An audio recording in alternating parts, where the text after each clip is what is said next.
twak monyalo bedo kwa somo paro makae gi ka chenro mar penja kwa Ramogi jwang kawuono darangane ywak mag jopuonj motelo ne penj en mane to dwaro magi debed ang'o. Japuonj en jalno maseto penj, japuonj seto kendo dhi nono penj makamano ka osenone centers mopogore opogore makoro jodbura bende koro kwayo nek mondo mi omedane kwan centers go mago mag nono penj mondo mi oduok piny kuo mar penj. Kotenore kod wechegi mag ikruok ne penj nyaka Ramogi jwang bende nyaka wang'e ni penj makamagi ichwalo e sikunde kawuok e gwenge moko maboyo ahinya. Chal mar arita kwe gin mage, chudo gi itimo gi yo machalo nade, chudo mag examiners kaachiel koda ka jogi bende marito penj itimo gi yo machalo nade. Odiochieng' ma kawuono antiere kae kod jopuonj ma bende gintiere e riwruoge mopogore opogore mago mag jopuonj pacho kae madongo, mano moting'o NAT kod mano mag KUPPET. Okinyi ma kawuono antiere kae kod jalup jagoro maduong' mano mar NAT, antiere kod e studio mar Nairobi kar kae mano Hesbon Otieno. Adamiye thuolo mondo mi omos oganda wa okinyi ma kawuono karwake ni machiegni chenro ma kawuono. Hesbon machiegni. Erokamano ahinya osiepa Cleopas.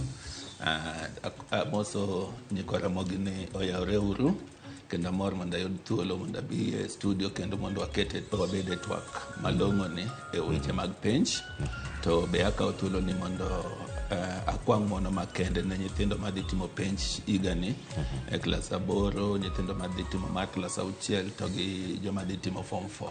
An wuoda ni e klas 8 koro an be an achiel kuom jonyuol manigi nyithindo madhi timo penj to en klas 8 mogik.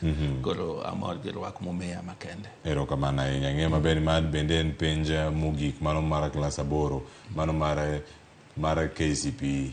Odhi bedo e yo machalo nade, mano kama kirange ma en penj mosetim kuom higni buora bende osekelo lokruok mopogore opogore ka en lot mogik matimo KCPE pacho ka omi paro machalo nade. Kang'iyo kamano chakore higa 1985 ne ji nigi geno kabisa e weche mag lokruok mane wadonje 844 system nikech chon ne wan ne system machon mane ji timo penj maniluongo ni CPE. To kane wadonjo timo KCPE ne waneno ka nitie geno nikech nitie subjects mane okel manyien mane nyalo tiego nyithindo korka bedo gi skills mopogore.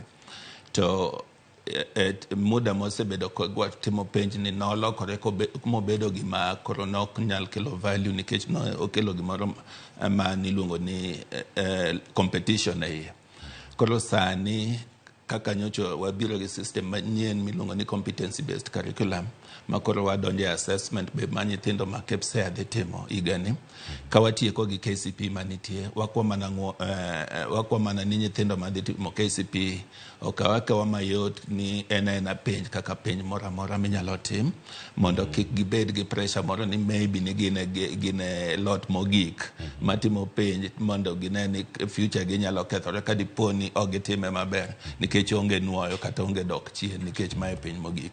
Gikawa ni en penj kaka moro amora man ginyalo timo to gin gi geno nikech ang'e ni sirikal osetiyo matek mowacho ni range mar time ma wan godo sani nitie gimiluongo ni 100% transition ma skunde mag secondary oseikore ne kawo nyithindo tema dhi timo KCPE.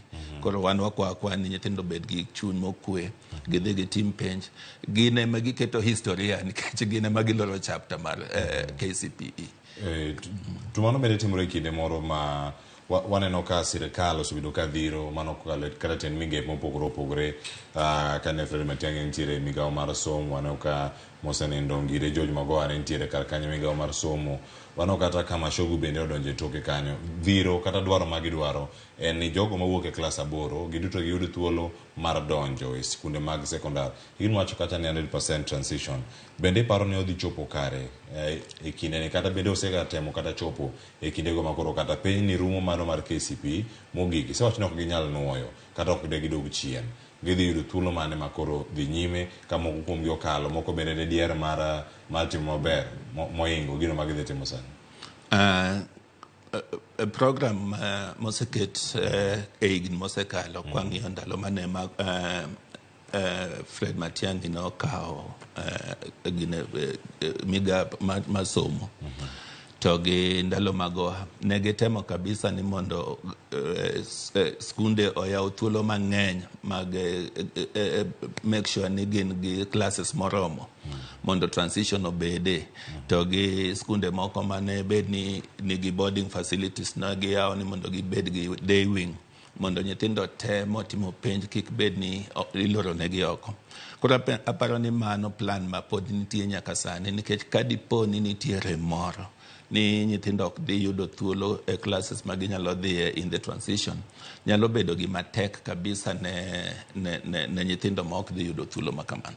Lakini kwa ng'iyo igni mosekalo transition osebedo beda maber, wanyalo wacho ni pok ochope 100%, lakini en range moro between 80 to 90%.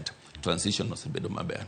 Moko mosebedo ka ok yud thuolo mar dhi secondary school bang' timo klas 8. Openings boseket mang'eny mag nyithindo dhi kuonde mag tiegruok mondo giyud kata skills moko kaka technical institutes manitie. Moko osebedo kakao nyithindo maybe kata gi marks moko matin tek ni onyalo timo certificate manyalo konye ngimane. Erokamano ahinya, ng'eni ma okul mathoth mondo bedo kwa loso kiny ma kawuono